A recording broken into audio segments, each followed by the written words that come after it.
He has been a vascular surgeon in our area and throughout the area for 16 years. And now he is doing even more to continue his mission, that mission being to save limbs, to save lives.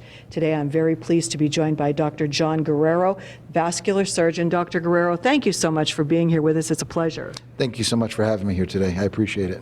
Now, I know many people familiar with you. You have worked in the Berwick area for 16 years, but some circumstances changed there, led you to kind of expand. So tell us what happened and where you're at right now. Yeah, so with the closure of Berwick Hospital in that area, I had basically two options. Either I pack up and leave or I stay. And so we decided to buckle down and stay. And we have just opened our private practice in Berwick at the same location, 1918 West Front Street. We have a new phone number that patients are coming back, and we've been very busy already starting out.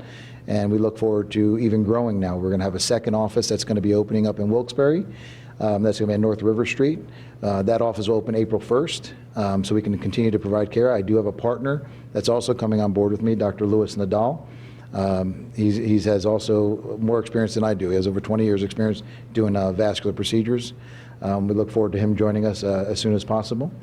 And I think with the hospital closing, it left a void for patient care. So we also have partnered with some of the nurse practitioners that were separated, and one of them does work in my building there, Verona Roberts. She has a primary care practice that she's doing there to help provide care to the community.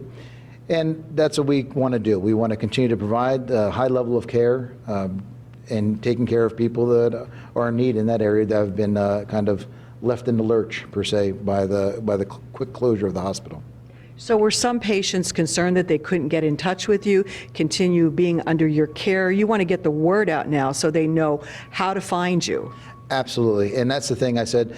When the hospital closed and we had to shut down our office, and when we started to reopen, still on the websites, our old number was there. We have a new number that is now available. All my previous patients and new patients are welcome to come back to the office, and we look forward to having everybody back. Even our wound care patients, we're looking to get them back as well. We had to transfer a lot of them out because we knew we were closing down, but now the doors are back open, and we're ready to continue to take care of the patients in the community.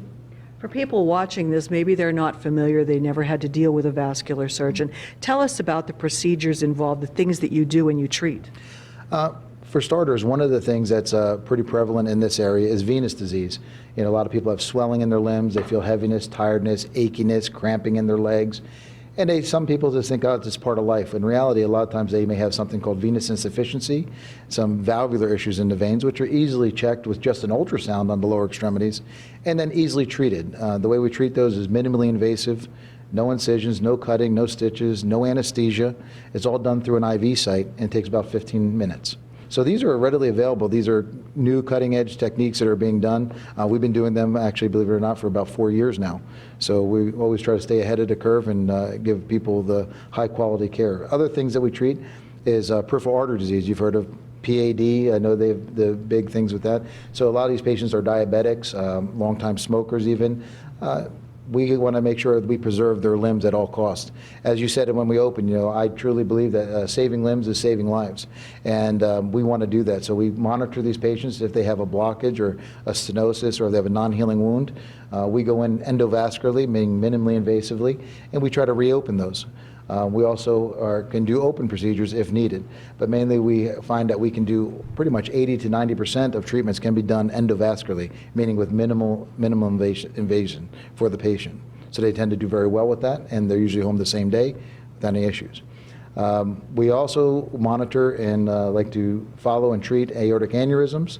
If it's something we're unable to do, we make sure you get to the place where they need to be treated, but we definitely want to be on board and following those, because those are a lot of times a surprise event or incidental finding that people end up not knowing they had. So if they have a family history of it, we'd like to monitor, surveillance, check that. Same thing with carotid artery disease in the neck, stroke prevention. I'm a big proponent of stroke prevention.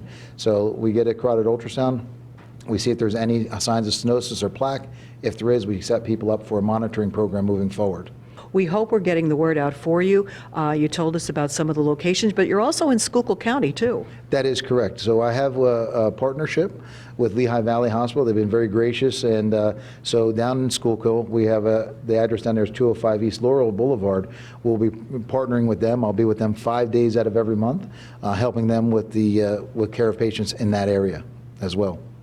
Well, congratulations on the success of your business expanding and doing well to help your past patients and future patients. Is there one number that covers all, or should they look up different numbers? Yeah, so for the private practice, for utilizing Berwick and utilizing the Wilkes-Barre office, again, Wilkes-Barre will be open in April, that phone number is 570-616-8589. Again, 616-8589. Now, for the Pottsville Schuylkill area, that's a different number, and that's a 570-624-4742 number. All right. Well, it's been a pleasure talking with you. Thank you so much for joining with us, and we hope that we get to talk with you again in the future. I hope so. Thank you so much for having me. I really appreciate it.